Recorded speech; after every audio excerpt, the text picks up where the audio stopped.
एक समय की बात है। एक छोटे से गांव में एक रहस्यमयी हवेली थी, जिसे लोग शापित हवेली के नाम से जानते थे। यह हवेली रहस्यमय घटनाओं और डरावनी कहानियों के लिए बदनाम थी। कभी यह हवेली एक अमीर रईस का निवास थी, जो अपनी अपार संपत्ति और अहंकार के लिए मशहूर था। लेकिन उसके स्वार्थी स्वभाव और गलत कामों के कारण उसे एक दुष्ट आत्मा का शाप लग गया। उस रईस ने अपनी प्रतिष्ठा बचाने के लिए कई निर्दोषों को नुकसान पहुंचाया। एक दिन गांव के एक ज्ञानी साधु ने उसे चेतावनी दी कि अगर वह अपने पापों का प्रायश्चित नहीं करेगा तो उसे अज्ञात शक्ति का श्राप भोगना पड़ेगा। मगर रईस ने उसे नजरअंदाज कर दिया और अपने कर्मों में लगा रहा। कुछ समय बाद रईस की रहस्यमयी तरीके से मृत्यु हो गई। कहा गया कि उसकी आत्मा हवेली में कैद हो गई और हवेली शापित बन गई। रात के समय वहां से अजीब चीखें सुनाई देतीं, दरवाजे खुद ब खुद खुलते और बंद होते, और परछाइयां दिखाई देतीं। जो भी हवेली के पास जाता वो डरावने अनुभव लेकर लौटता।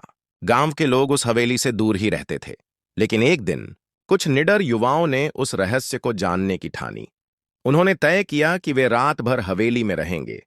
जैसे ही रात हुई, हवेली में ठंडी हवाएं चलने लगीं और रहस्यमयी आवाजें गूंजने लगीं। डर के बावजूद एक दोस्त ने कहा कि हमें सच्चाई जाननी ही होगी। उन्होंने भीतर जाकर एक पुरानी किताब खोज निकाली, जिसमें रईस के जीवन, उसके पापों और शाप के बारे में विस्तार से लिखा था।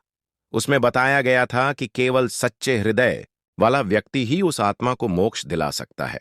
युवाओं ने मिलकर एक पूजा की और रईस की आत्मा से क्षमा मांगी। तभी वातावरण में एक प्रकाश फैला और एक दिव्य आकृति प्रकट हुई।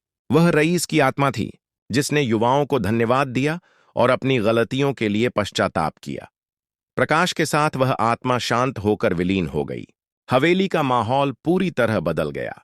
अब वहां डर का नहीं, बल्कि शांति और सकारात्मक ऊर्जा का वास था। धीरे धीरे गांव वाले भी लौट आए और उस हवेली को फिर से जीवंत कर दिया। उस दिन के बाद वह शापित हवेली नहीं रही, बल्कि मोक्ष की हवेली बन गई। प्रेम, पश्चाताप और परिवर्तन